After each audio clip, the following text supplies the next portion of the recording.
Olá, saudações! A partir de hoje, o meu abraço especial, minha acolhida a você que está nas plataformas digitais e também nos canais do novo sistema, o Norte.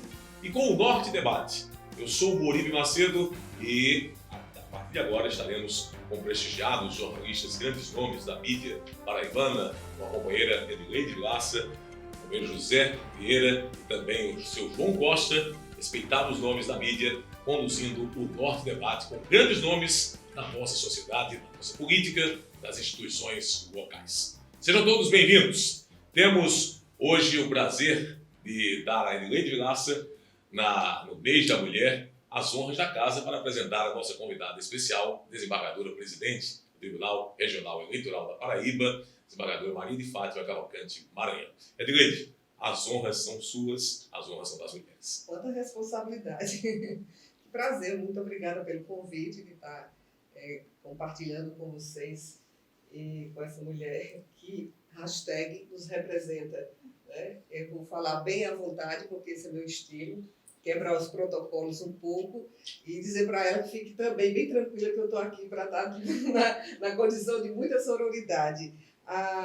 Já que estamos no mês das mulheres, Moribe, doutora Fátima e companheiros, eu vou começar a pauta falando sobre as mulheres, falando sobre o que tem chamado a atenção, principalmente na política, a misoginia na política. Qual o seu posicionamento sobre isso, doutora Fátima?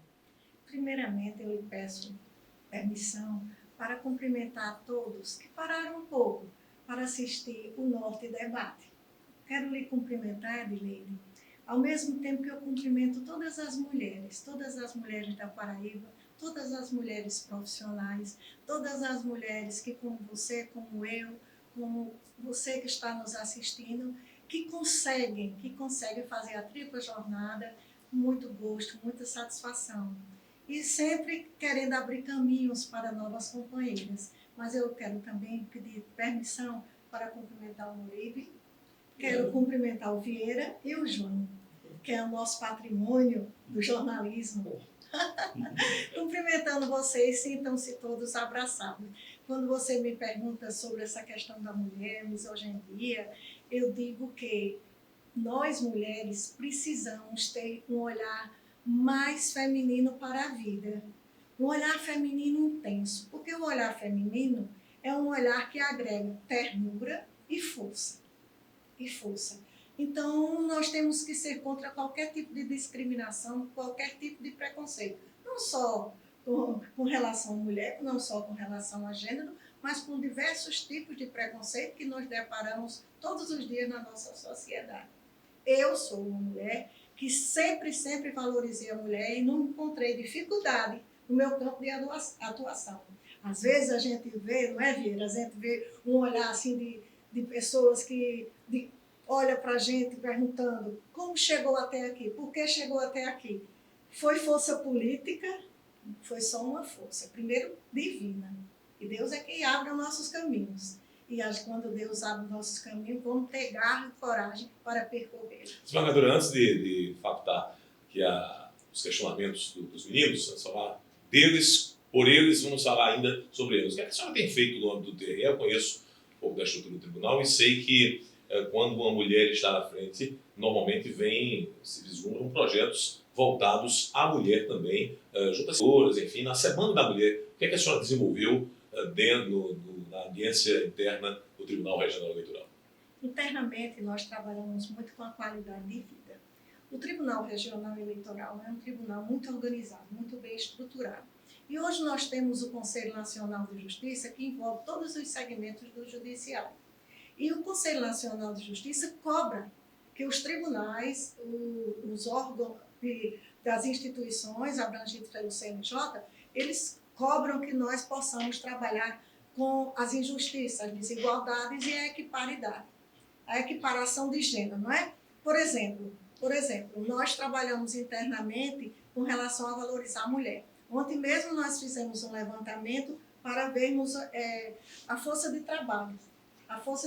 Nós temos mais homens trabalhando no Tribunal Regional Eleitoral do que mulheres. Entretanto, a maioria deles por conta de concurso. Mas o que é que nós percebemos? Que há 10 anos atrás, A distância era muito grande, agora estamos quase em pé de igualdade, tanto nos cargos comuns quanto nos cargos de poder, quanto nos cargos de chefia. Então, nós trabalhamos para que as servidoras sintam-se bem, nós fazemos um trabalho interno com o setor de saúde, nós prestamos assistência não só psicológica, não só pessoal, nós temos uma ouvidoria para ouvir as mulheres internamente e as mulheres que podem vir de fora nos consultar, nos pedir apoio, mas também trabalhamos com a forma, eu me permito dizer, espiritual. Nós temos acompanhamento de um pastor, acompanhamento em padre, então o que nós percebemos é que as pessoas não têm... As mulheres se dão as mãos para uma ajudar a outra. Nós já fizemos 2 trabalhos na nossa presidência. Sexta-feira nós fizemos um grande encontro, foi muito bonito, João, foi muito emocionante, porque nós fizemos um seminário Vozes pela Democracia. Vozes pela Democracia. Colocamos só mulheres para darem palestras e a abertura foi feita pelas Calungas. É um grupo de percussão só de mulheres. Um grupo de percussão só de mulheres. Olha, Edilei, foi fantástico. As Calungas, quando entraram, com aquela percussão, batendo naquele maracá, com aquele ritmo, com aqueles tambores, com aqueles triângulos, até nosso coração batia junto. E cada uma delas, né, a representante de cada grupo, tomou o microfone e disse: eu sou uma mulher negra, preciso ser ouvida e respeitada. A outra: eu sou uma mulher trans, preciso ser ouvida e respeitada. A outra: eu sou uma profissional liberal, preciso ser ouvida e respeitada. E por aí foi, e a emoção tomou conta. E quando nós percebemos, nós estávamos ali com mulheres plurais, sendo uma só mulher. Dessa nossa pluralidade aqui do bate-papo no Norte Debate, vamos ouvir, eles precisam ser ouvidos também. Samira, com as devidas vênias da justiça e do jornalismo, seja muito bem-vindo. Obrigado, eu quero agradecer a oportunidade de estar aqui na TV Norte, desse novo fôlego, né, da imprensa da Paraíba, um projeto que me encantou, que me encanta, né, por isso que eu estou aqui. E maior alegria ainda estrear entrevistando a desembargadora Fátima, né, de quem eu tenho o privilégio de ter amizade desde 1995, lá dos idos do desembargador Queiroga, quando a desembargadora, com muita energia, olha só, vou resgatar um fato bonito do passado. Ela assumiu a primeira vara da Paraíba de conflitos agrários. Em meio a uma grande crise que estava havendo de invasão de terra ali naquela região, Cruz do Espírito Santo, Sapé, e a então juíza, né, foi até lá, desceu na estrada lá na BR, conversou com os trabalhadores e, resumindo, depois de um tempo, houve conciliação. Então, é algo assim que, desde aquela época, eu guardo assim, uma admiração muito grande pela desembargadora. Mas vamos continuar, desembargadora, ainda falando sobre mulher. A senhora já vai fazer 40 anos de magistratura. Se hoje a gente fala que a mulher ainda não tem o espaço que deve ter, imagine 40 anos atrás. E a senhora acabou de dizer há pouco aí que não sofreu, digamos assim, discriminação. Mas a senhora, ao longo da sua carreira, a senhora percebeu que essa discriminação em outros setores, ela realmente era algo palpável e que hoje nós estamos vivendo esses bons ventos da mudança? Quando eu digo que não sofri discriminação, é porque eu sempre tive uma situação... Os ventos me foram muito favoráveis. Eu sempre pude estudar em bons colégios, eu sempre pude fazer cursos extras, fiz vestibular, me saí muito bem, concurso para magistratura, me saí muito bem, mas eu não posso dizer que a minha situação pessoal seja a situação de todas as mulheres, porque, embora eu não tenha sofrido discriminação de forma acentuada, eu sei que sutilmente eu chegava a incomodar numa corte de 19 desembargadores, 18 homens e uma mulher. Então, muitas vezes se reuniam para conversar, chegava uma mulher, às vezes o homem até se retrai na sua conversa no diálogo entre eles. Mas eu digo que a discriminação é bem menor do que a vontade de vencer, do que a vontade de lutar, do que a vontade de conquistar espaço. Por isso que eu tenho 40 anos de magistratura, 20 anos como desembargadora, e fico muito feliz hoje, porque hoje nós somos 3 desembargadoras. Éramos três, desembargadora Nevita, desembargadora Maria das Graças e eu. Agora, desembargadora Maria das Graças, desembargadora Gaminildes e eu. Então, fico muito feliz, porque continuamos 3 e vamos ser 4, ser 5, porque o que nós percebemos é que a magistratura de primeiro grau, hoje a magistratura de primeiro grau é 50% homem, 50% mulher. Então, já muito em breve, uma equidade, muito em breve as mulheres na magistratura estarão conseguindo espaços de poder. É possível ainda nesse bloco ouvirmos nosso desembargador? Meu João Costa, sinta-se um desembargador entre nós. Boas-vindas ao Norte Debate. Um abraço, Morelos, é um prazer estar nesta banca. Estamos num novo rumo, estamos no rumo norte. Desembargadora, a senhora está na presidência do TRE há 2 meses. A Justiça Eleitoral deveria ter um colegiado permanente ou esse sistema de mandatos temporários atende à nossa democracia, ao Estado democrático de direito? Eu sou muito favorável ao rodízio, João, porque eu acredito que oxigena o ambiente. Então, o Tribunal Regional Eleitoral é um tribunal que tem uma feição, uma característica muito singular.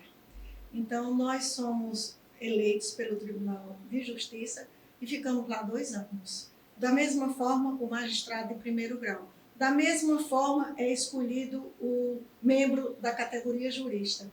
Da mesma forma, vem também o juiz federal. Então, nós passamos lá 2 anos e é suficiente. Muito embora a gente diga assim, 2 anos é muito pouco para se fazer projeto. Mas, na minha visão, é o necessário para colaborarmos com a justiça eleitoral. Porque esse rodízio, além de oxigenar, esse rodízio faz com que pessoas tragam ideias novas, lutem de uma forma diferenciada e, ao mesmo tempo, o poder tem que ser diluído. O poder na vida tem que ser diluído. Eu sou muito favorável a esse rodízio. Antes que o poder do tempo nos dilua, vamos a um bloco aqui, um pequeno break para um café, dizendo que nós estamos não só pelo stream sistemanorte.com.br, mas estamos também com o Norte Debate, entrevistando hoje a desembargadora presidente do TRE, Maria de Fátima Cavalcante Maranhão, também no canal 10, Souza Região, um abraço a vocês, sertanejos, Terra dos Dinossauros, Souza, canal 10, Cajazeiras e região, canal 44, canal 10, Guarabira, a Princesa, Rainha do Brejo, Guarabira e região também nos acompanhando. A gente volta em instantes.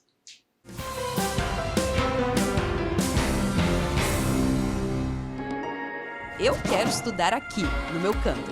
Assim, do meu jeito, no meu ritmo. E com o apoio de quem está pertinho de mim. O Uniesp é de Campina Grande. O Uniesp é de Guarabira. O Uniesp é de Mamanguape. O Uniesp é de Solânia. O Uniesp é de Patos. O Uniesp é AD. É da Paraíba, é do Nordeste, é da nossa gente. O Uniesp é de casa. Sua graduação a partir de R$ 49,90 mensais. Uniesp é AD, é de casa. A vida é o mundo em movimento. E a beleza está por toda parte. Nas grandes e nas pequenas coisas que a gente vê. A beleza da vida está em você e nas pessoas que você ama e cuida. E o que nos move? O amor pelo que a gente faz. É o que nos move para fazer diferente e melhor.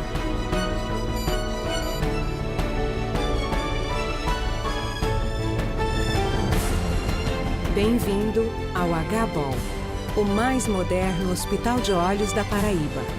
Atendimento humanizado e a tecnologia dos grandes centros médicos do país. Agende a sua consulta 3022 5050. HBOL, você nunca viu igual.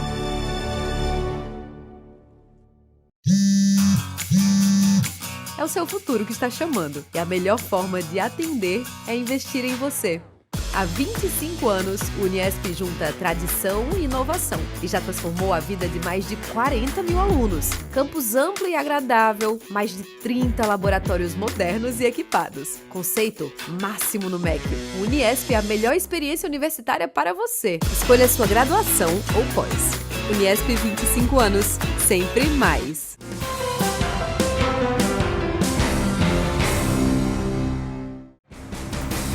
Voltando com o Norte Debate, aqui pelo seu sistemonorte.com.br, nos streams das plataformas digitais para João Pessoa e Campina Grande e também, claro, para o Sertão do Estado, canal 10 Souza e Região, canal 44 Cajazeiras e Região, para a região de Guarabira, no Brejo do Estado, canal 10. Sejam todos muito bem-vindos a esse nosso primeiro programa, o Norte Debate, no Novo Norte, no Sistema Norte.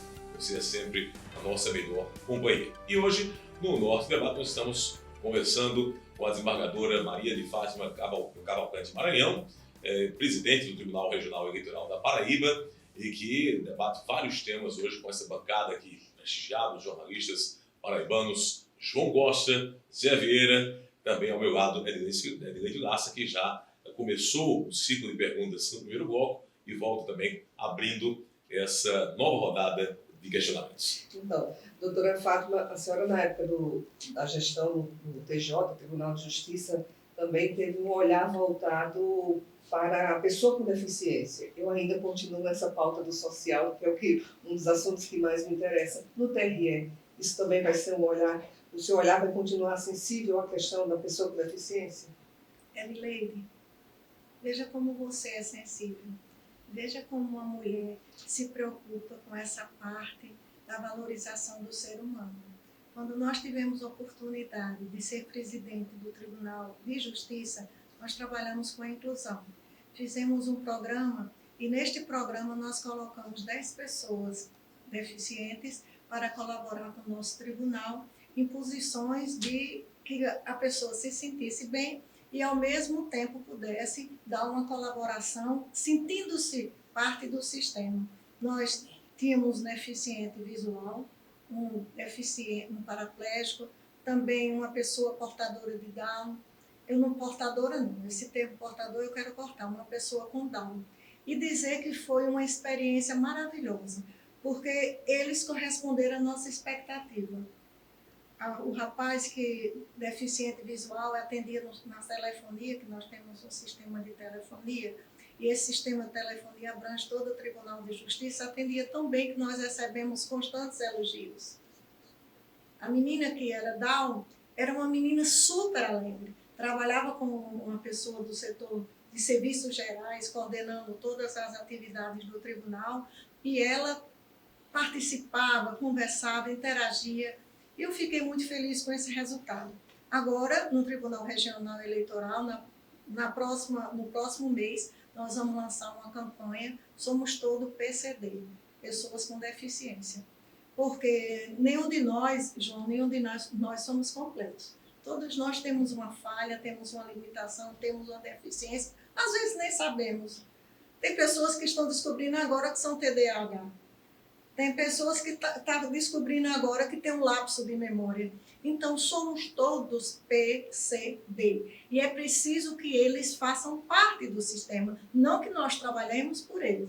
Não que nós façamos tudo por ele. Não queremos nada disso. Nós queremos trazê-lo para o tribunal. Nós queremos trazê-lo para o nosso campo de batalha. Por exemplo, o Tribunal Regional Eleitoral tem trabalhado muito. Eu quero até agradecer essa oportunidade, agradecer a Diego Amaranto essa oportunidade que nos deu de vir hoje aqui, porque eu vou aproveitar e fazer um apelo à população. Por exemplo, as pessoas com deficiência precisam se cadastrar no Tribunal Regional Eleitoral, porque quando for votar, tem um local específico para a pessoa votar sem passar constrangimento. Por exemplo, um cadeirante vai votar, é no primeiro andar, a sua sessão, não é de lei. Imagina o constrangimento que essa pessoa vai passar porque não vai conseguir subir as escadas ou então terá que ser conduzido, que também não é nada agradável.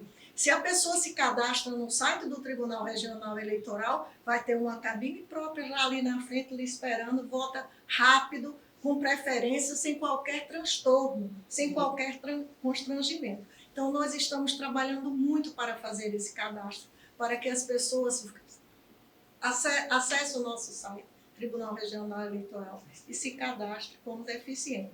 E vamos lançar o programa Somos Todos PCD, para que a sociedade nos ajude a acolher as pessoas e a incluir, porque somos todos iguais.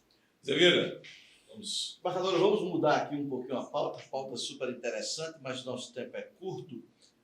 A gente está saindo de uma eleição onde houve uma polarização violenta em termos de ânimos, em termos de fake news, e onde tentou-se, de alguma maneira, desacreditar o nosso processo eleitoral, que é vitorioso, e nós temos orgulho de dizer isso.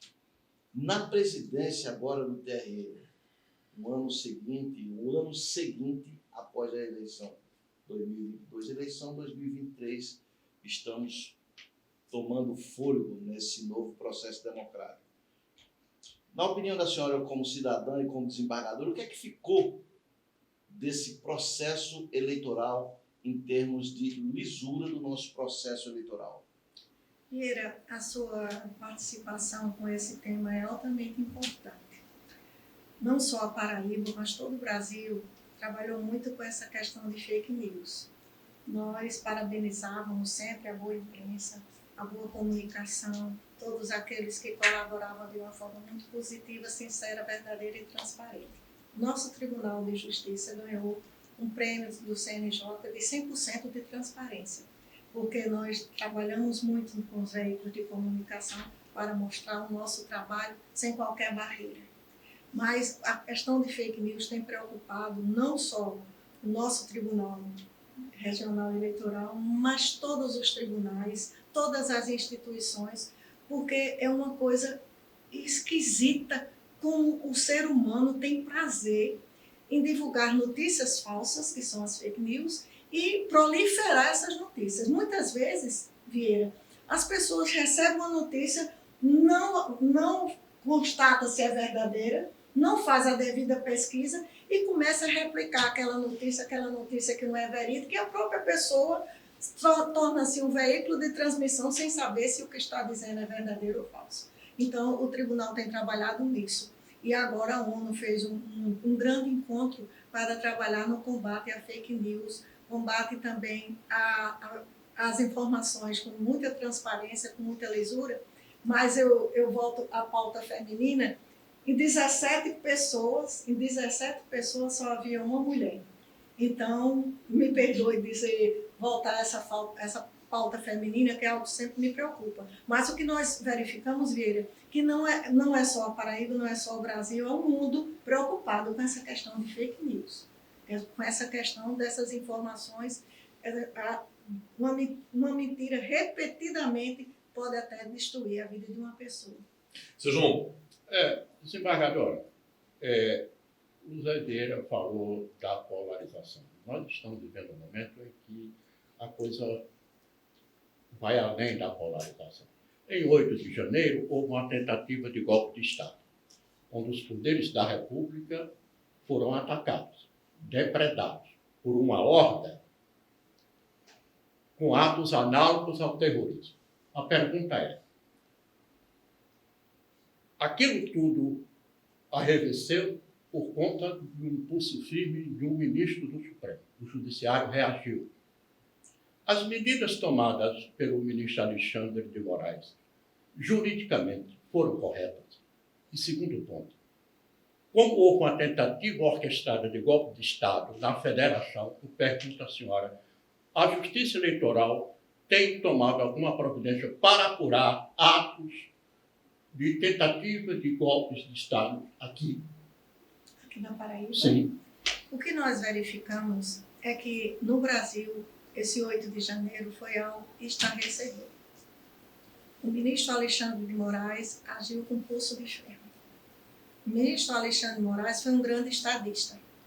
Ele colocou a segurança pública, a paz social, acima de qualquer outros valores.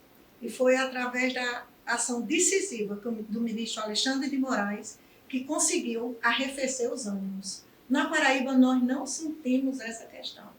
A Paraíba, aqui, houve polarização, não só em Brasília, no 8 de janeiro, mas durante a eleição houve uma polarização no Brasil.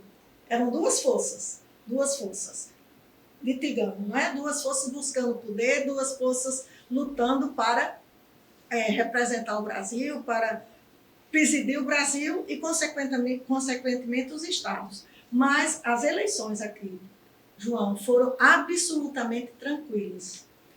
Nós não tivemos nenhuma preocupação, nós não tivemos aqui nada de extraordinário, uma eleição que transcorreu de uma forma muito tranquila. Agora, o 8 de janeiro repercutiu também em nosso tribunal para que nós fizéssemos um alerta.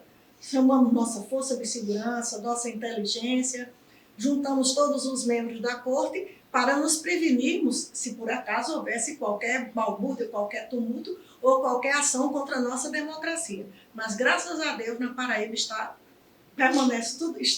e há de permanecer tudo tranquilo. O sistema eleitoral, a justiça eleitoral foi muito questionada durante o pleito, né? A lisura da forma de votação, né? Das urnas, tudo isso foi colocado muito em dúvida para a população. Como é que a senhora hoje, representante maior da Justiça Eleitoral da Paraíba, trazendo, porque não está tão longe, né? Isso ainda está na memória do inconsciente coletivo, essa questão das urnas, a questão de tudo que foi colocado na berlinda da postura da Justiça Eleitoral. Só um complemento. Não acreditar na lisura técnica das urnas eletrônicas, que são auditáveis, já comprovadamente, seria coisa de terraplanista?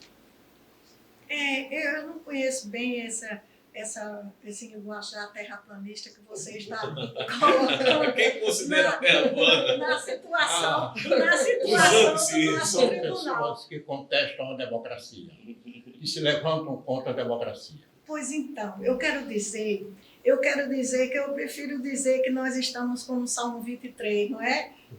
Confiando, o Senhor é meu pastor, nada me faltará, deitar-me paz em pastos verdejantes.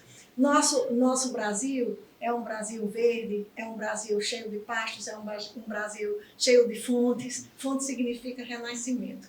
E a nossa Paraíba, utilizando a sua figura, a nossa Paraíba, com relação às urnas eletrônicas, nós não tivemos qualquer dificuldade. Vieira, nós não tivemos qualquer dificuldade. Edileide, interessante. Eu conheço essas urnas eletrônicas há 25 anos, mais ou menos, desde que as primeiras urnas aqui chegaram. E eu estava como juíza em Campina Grande, fui juíza eleitoral de Boa Vista, e fizemos lá a primeira eleição municipal, e fomos muito bem treinados com essas urnas. E eu recebi um impacto. Eu muito acostumada a acompanhar eleições, porque esposa de político, filha de político, com aquelas chapinhas manuais, olhando e contestando o voto. Esse é um 2, é um 5, não sei o quê, é um 3, é um 8. Acostumada com aquele sistema manual. Não é porque era questão de interpretação. Não é verdade? Quando eu vi as urnas eletrônicas, eu fiquei encantada. Encantada, eu digo, vai ser muito melhor, porque vai ser algo bem técnico. E hoje eu estou mais do que encantada. Hoje eu estou altamente satisfeita, honrada de fazer parte de um país que possui um sistema eletrônico de votação tão seguro, mais do que eletrônico, digital, mais do que digital, um sistema analógico, mais do que analógico, digital, perdão, um sistema tão perfeito, que não pode ser hackeado. Então, nós, juízes eleitorais, nós recebemos um treinamento, os mesários recebem treinamento, os servidores das zonas, os juízes, não é? Servidores, promotores, todos nós somos altamente treinados e ficamos assim, boquiabertos com a segurança das urnas eletrônicas. Eu tenho absoluta confiança nas urnas eletrônicas e digo que essas urnas eletrônicas do Brasil é um exemplo para o mundo, é um exemplo. A senhora falou um trecho bíblico, qualquer coisa fora disso é má fé? Não, não é não, querida. Sabe por quê? Má fé é quando a gente tem um coração cheio de ódio, quando a gente faz de propósito, quando a gente faz, como João disse, para atos antidemocráticos, atos antissociais, atos anti-amor. Mas Se não estiver na Bíblia, mas Não, se estiver no coração... Quando eu fiz essa pergunta, qualquer coisa fora desse raciocínio, de que se coloca em questão, coloca em dúvida a lisura da urna eletrônica, é um ato de má-fé? Não. Sabe por que eu digo que não? Porque existem pessoas que desconhecem. Seria um ato de ignorância, então, a ausência de conhecimento? A ausência de conhecimento. Não gosto de usar ignorância, porque a pessoa fica triste. Mas eu digo que... não é, Vieira? Aí eu digo mais assim... elegante dizer querido. Ausência de conhecimento. Aqueles que o fazem de lei por ausência de conhecimento, porque fica assim... Não quer dar um passo para a modernidade, porque tem pessoas muito tradicionalistas, não é? Que são pessoas muito radicais. Então, essas que fazem por uma convicção radical ou por desconhecimento da causa, nós compreendemos. Agora, aqueles que fazem para tumultuar, em todo lugar existe, não é, querida? Então, aqueles que fazem para tumultuar, paciência. É má fé. Exigindo, não, jamais com a má fé da exigência, mas compreendendo e pedindo a sua paciência para que a gente possa fazer um pequeno break aqui para o café e voltar com o Norte Debate, com temas cada vez mais quentes. Aguarde, porque no próximo bloco nós vamos tocar em alguns assuntos que certamente vão mexer com você. Segura aí.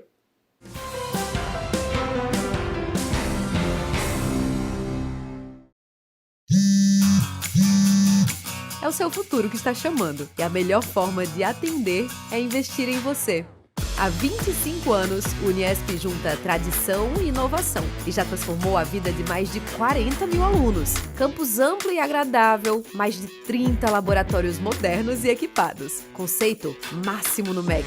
O Uniesp é a melhor experiência universitária para você. Escolha sua graduação ou pós. Uniesp 25 anos, sempre mais. A vida é o mundo em movimento e a beleza está por toda parte. Nas grandes e nas pequenas coisas que a gente vê. A beleza da vida está em você e nas pessoas que você ama e cuida. E o que nos move?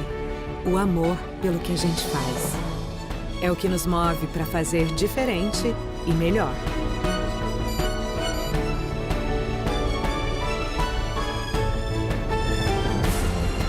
Bem-vindo ao HBOL, o mais moderno hospital de olhos da Paraíba.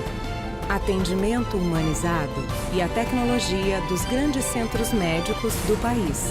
Agende a sua consulta 3022 5050. HBOL, você nunca viu igual. Eu quero estudar aqui, no meu canto. Assim, do meu jeito, no meu ritmo e com o apoio de quem está pertinho de mim.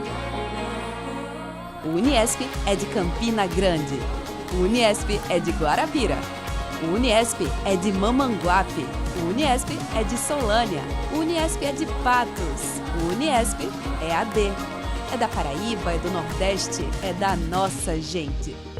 O Uniesp é de casa. Sua graduação a partir de R$ 49,90 mensais. Uniesp é AD, é de casa.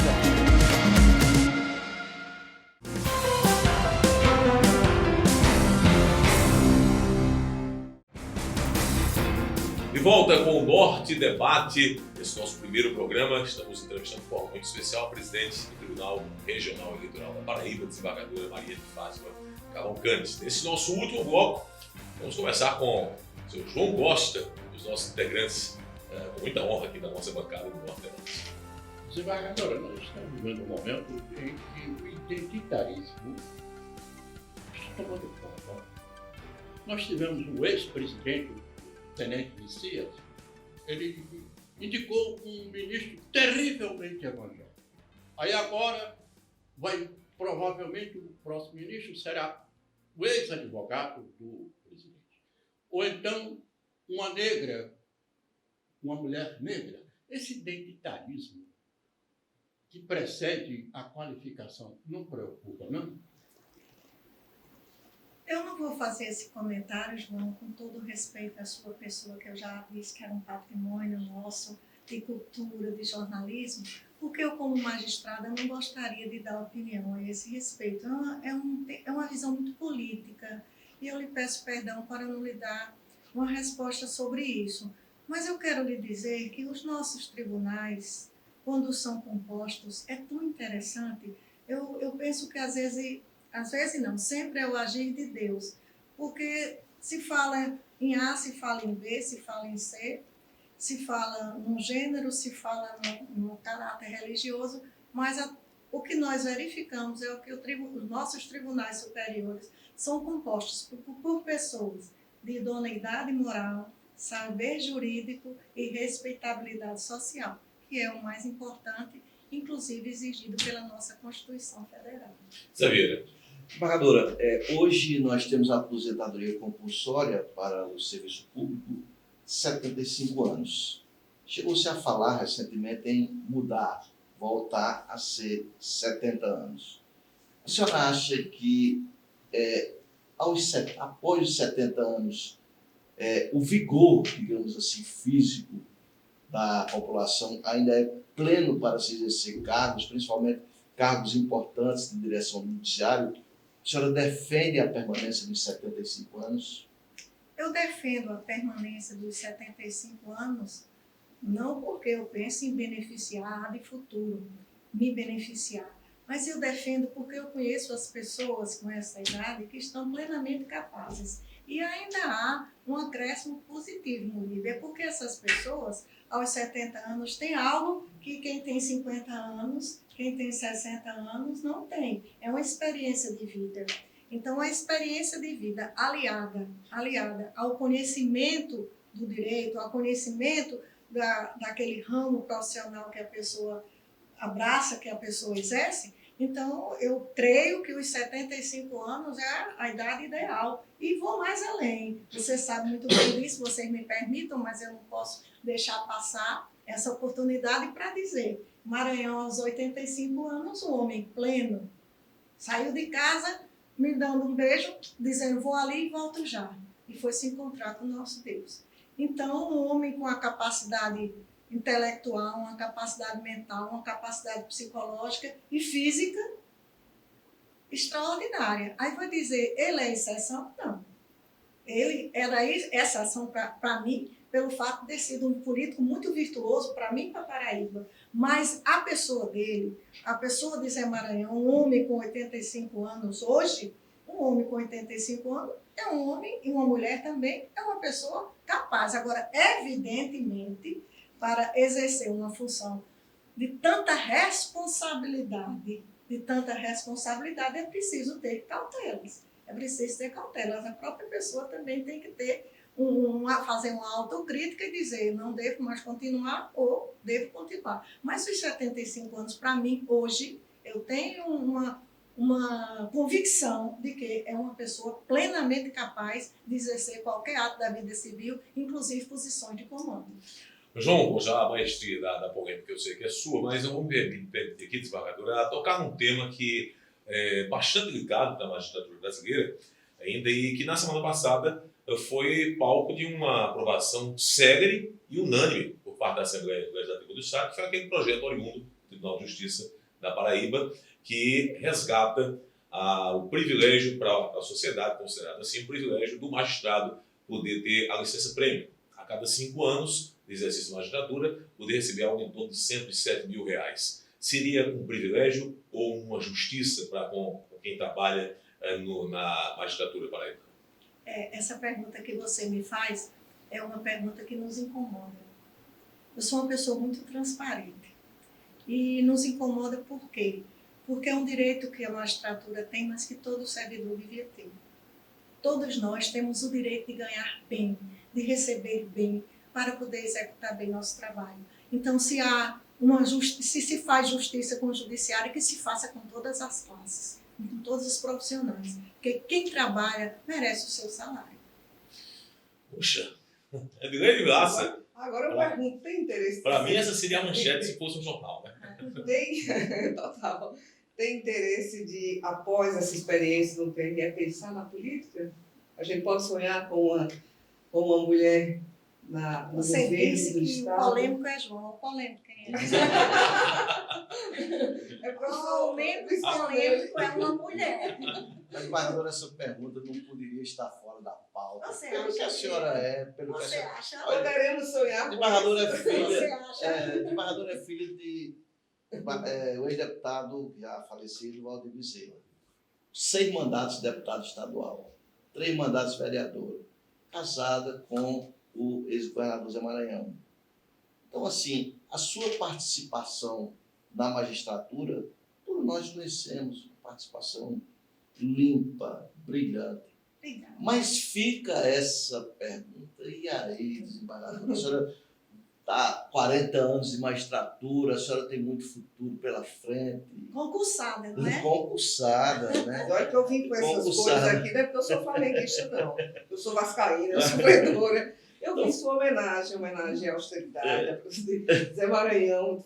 Homenagem à redação, que inclusive a É, redação Você do está Sistema Norte. fazendo uma homenagem à Paraíba. A Paraíba. Você está de vermelho e preto, um batom vermelho lindo e maravilhoso, A fazendo propósito. homenagem à Paraíba. Rapidinho, desembargadora. A Constituição, lá de 88, a estadual, determina um plebiscito, a obrigatoriedade de um plebiscito, exatamente em relação ao nome da capital. Recentemente, o Raoni Vita, um deputado, questionou o seu tribunal, cobrando a realização desse plebiscito, que seria, eventualmente, no próximo pleito. A senhora teria disposição de encaminhar, porque é uma obrigação, a Constituição determina isso. Como é que a senhora vê essa questão? Porque o plebiscito é obrigatório. O que é que a senhora pensa a respeito? Não esqueça de responder a pergunta dele. A senhora, Não deixa para o final. João colocou uma Vou excelente deixar observação. pra final. A senhora não vai escapar da Farei no pergunta de final. lei. Com relação a esse plebiscito, você diz plebiscito. Se é um plebiscito, eu não vou me adiantar. A população tem que ser ouvida. Não é da competência do Tribunal Regional Eleitoral. Eu compreendo que o doutor Raoni Vita fez um estudo, encaminhou seu pedido para o Tribunal Regional Eleitoral, ficou sob a relatoria do nosso corregedor, atualmente Leandro dos Santos. E eu, como autoridade coatora, precisei responder, e respondi dizendo que não era da competência da presidência do Tribunal Regional Eleitoral fazer esse plebiscito, mas sim do órgão legislativo. Então, eu não posso me pronunciar sobre algo que está na esfera judiciária. Viu, amigo? Agora, aproveito, meu amigo João, olhando para você dizer, já dei minha contribuição política, não já? Um marido que foi deputado, senador e governador. Um pai que foi vereador e deputado. Minha contribuição política já está dada ao meu Estado. Agora vou continuar, se Deus quiser, como magistrada, servindo a todos os paraibanos através da minha função. E depois da aposentadoria, a senhora é uma jovem, depois da aposentadoria, quais são os seus planos? Eu não tenho plano para depois da aposentadoria, não. Sabe por quê? Eu sou uma pessoa que vivo cada dia. E eu faço como o lírios do campo, que Nossa Senhora nos mostrou no seu Sermão da Montanha, dizendo, olha, o lírios do campo, viva o seu dia. E o planejamento, deixa nas mãos do Senhor, mas eu quero dizer, com a convicção da minha alma, hoje, eu já entendo que como filha de político, como esposa de político, já dei minha contribuição político-partidária, porque eu ser político todos nós somos, já dei minha contribuição político-partidária ao lado deles, apoiando, conversando, dialogando e tentando servir ao Estado. Porque ser esposa de um político, todos nós sabemos, não é fácil. Não é fácil porque o político renuncia a muita coisa em prol do povo. Mas eu sempre achei muito bonita a forma do meu marido ser. Eu nunca fiz cobranças a ele, porque ele fez uma opção, servir ao povo. O político é aquele que serve em essência, o bom político, o verdadeiro político, o estadista, é aquele que serve ao seu povo. Então, eu tive um exemplo muito bonito dentro da minha casa. Jamais eu conseguiria ser uma pessoa integral servindo ao meu povo. Então, farei do jeito que eu sei fazer. Do jeito que eu sei fazer, tentando aplicar a justiça. Começando aqui, antes mesmo de abrirmos o nosso debate, a desembargadora nos apresentava um habeas corpus preventivo, quase isso, midiático, para que nós não tocássemos no assunto de política partidária. Diga-se passagem, como a gente está reforçando agora, enfatizando a sua história política, né, Delete, a sua história com os políticos do Mas âmbito o olho dela familiar. brilhou. quando Porém, falava. eu gostaria de tocar no assunto não da política partidária em si, nem da política no âmbito do judiciário, do TRE, política interna, como a gente já também debateu já no finalzinho do programa, mas falar sobre um político. Na sua solenidade de posse, ao lado da brilhante equipe do Alcio Humberto, lá estava eu acompanhando a plateia quando a senhora emocionou a todos ao falar de forma poética, intimista, como a Paraíba nunca talvez tenha conhecido a respeito do José Targino Maranhão. Um homem que teve na construção por parte dos seus adversários até uma falsa, mais do que equivocada ideia de que ele fosse um homem pouco letrado, de poucos conhecimentos, um homem muito à margem do mundo intelectual e político, muito aquém do que se esperava para a política.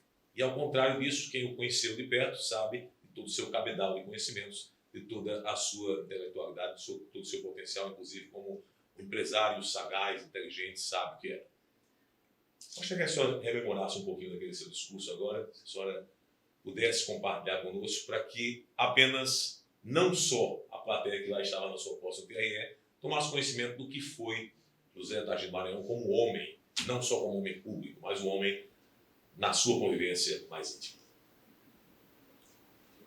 A pessoa que teve o prazer, a honra, a graça de conviver com Zé Maranhão é uma pessoa que pode dizer que passou por essa vida e viveu bem. Tem um poemazinho que eu me lembro de uma frase que diz assim: quem passou pela vida em brancas nuvens e em plácido repouso adormeceu, quem não sentiu o frio das desgraças, quem passou pela vida e não viveu, foi espectro de homem, não foi homem, só passou pela vida e não viveu.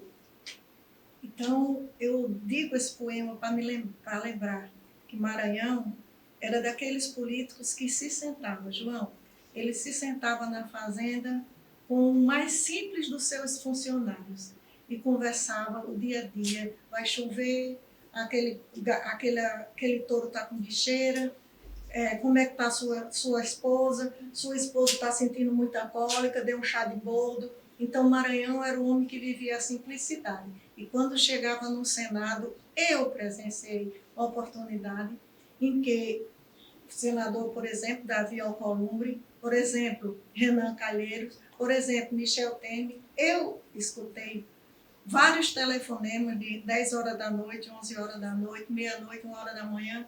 Senador, o senhor pode vir aqui nos dar a sua palavra para nós conversarmos um assunto e ouvir sua opinião. E vi muitas vezes, diversas vezes, tratarem Maranhão pelo senhor. As mais altas autoridades, presidentes da República, tratar Maranhão pelo senhor. E outros também o tratavam por Zé. A exemplo de Lula, que eu tratava por Zé. Lula, nosso presidente da República. Então, Maranhão era um homem plúrico, mas a sua simplicidade e a sua humildade era tão grande que você acabou de dizer que muitas vezes a pessoa não conseguia avaliar o potencial que representava Zé Maranhão. E Maranhão foi caçado pela Revolução, passou pela desgraça, passou pelo ostracismo, passou pela injustiça, passou pela, vamos dizer, eu vou dizer uma palavra assim muito forte. Ele era banido da sociedade, não podia passar nem na porta de um banco, porque estava caçado, tinha seus direitos políticos, seus direitos civis tolhidos. Então, um homem desse, um homem que se acordava de manhã para montar um cavalo e trabalhar numa propriedade, e quando era daqui a pouco, João, ele se vestia, pegava um avião, saía de João Pessoa pilotando, chegava em Brasília, botava um paletó, ia para uma sessão do Senado, entendia tudo que se passava ali. Eu dizia, amor, não é possível que você esteja acompanhando esse projeto de lei. Ele dizia, estou acompanhando e vou lhe explicar porque sou contra, porque é imediatista. Eu gosto de trabalhar visando o futuro. Não sou imediatista. Muitas vezes dizia, ele é lento. Não, ele não era imediatista. Ele era um homem com visão de progresso, uma visão de futuro. quando chegou o computador, ele que me apresentou o computador. O Maranhão era uma pessoa assim tão especial, tão grandioso, que ele não fazia distinção de pessoas. Não só o pobre e o rico, não só o culto e aquele que não tinha conhecimento, não gosto de usar o nome analfabeto, mas já disse, né? As pessoas, os que não são letrados, que não sabiam nem ler, e ele se preocupava em levar para os mais velhos da fazenda, se preocupava em dizer, você tem que aprender a ler, você não pode estar colocando sua digital. Vamos atrás de uma professora para lhe ensinar a conhecer, pelo menos, o que você está vivendo, o que você está fazendo. Então, as pessoas não conheciam esse lado de Zé Maranhão porque ele sempre foi muito discreto, sempre foi muito reservado. E talvez o político tenha que ter aquela visão mais de vitrine. E Maranhão sempre foi muito reservado. Mas quando você me falou em Maranhão, então eu vou parar. Porque se eu não parar, nós vamos passar um programa, 2, 3, 4, viu? Muitos programas. Porque uma pessoa que conheceu aos 16 anos, um homem que 36 anos, aquele homem para mim era como se fosse um príncipe encantado. Um príncipe encantado. Um homem que eu estava assim, eu era muito jovem, como eu dizendo, eu estudava ainda no colégio e ele já era advogado, tudo, e ele fazia interessante. E ele, quando eu estudava meus livros para fazer minhas crônicas, minhas coisas, ele sempre ficava citando os escritores, os autores da minha época, Hermann Hesse.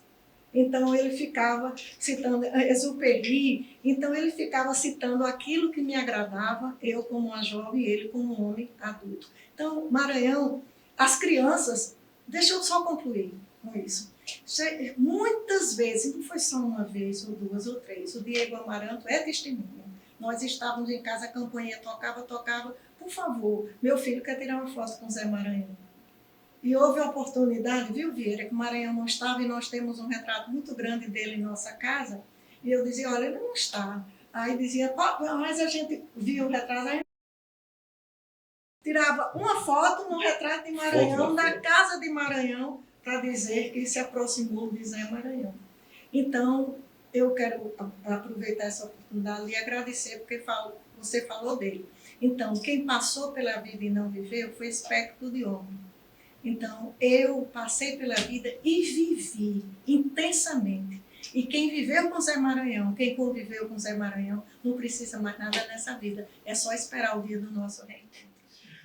Nosso reencontro aqui no Norte Debate, na próxima semana, dizer que nas segundas-feiras, a partir das 9 da noite, nosso horário principal, sempre pelo canal 10 Souza Região, canal 44 Cajazeiras Região, canal 10 Guarabira Região. No Brejo também estamos, claro, com a nossa TV O Norte, sistemanorte.com.br, sistemanorte.com.br, para João Pessoa em Campina Grande, claro, para todo o Brasil, para quem nos acompanha nos extremos. Desembargadora Maria de Fátima Cavalcante Maranhão, saiba, no final aqui dessa nossa estreia, que a redação do Sistema Norte recebe o nome do senador, governador José Targino Maranhão. Muito obrigado pela vinda aqui ao programa. Agradecer a João Costa, nosso companheiro de bancada aqui, Zé Vieira. Muito obrigado pela honra, pela qualidade e qualificação que vocês todos, ao lado da Edilene de Vilaça, nos deram nesse programa de estreia. Desembargadora, obrigado. Deixa-me agradecer a você, Muribe, que é um gentleman. Agradecer a Edileide, tão bonita, com esse batom verde. Agradecer ao Vieira, que me conhece há tantos anos e sempre foi tão afetuoso comigo. E agradecer a João. João, você é uma pessoa que está aqui para fazer a diferença. Para fazer a diferença. Você tem um cabedal de conhecimento, de experiência de vida a que todos nós nos curvamos. Acho que houver, somos todos do século passado. Olha aí, João é João. E dizer que a minha última palavra, nós viemos aqui para conversar com uma mulher que trabalha, uma mulher que confia nas mulheres, uma mulher que valoriza a luta feminina, mas, sobretudo, uma mulher que é o que é, porque soube amar e ser muito amada nessa vida. O amor é a base de tudo. Muito obrigado. Com muito amor, estamos encerrando essa primeira edição do Norte Debate. A gente convida a você estar conosco sempre às segundas-feiras, às 9 da noite, com mais uma edição de debates com essa riquíssima bancada e sempre um convidado ou uma convidada especial. Saudações!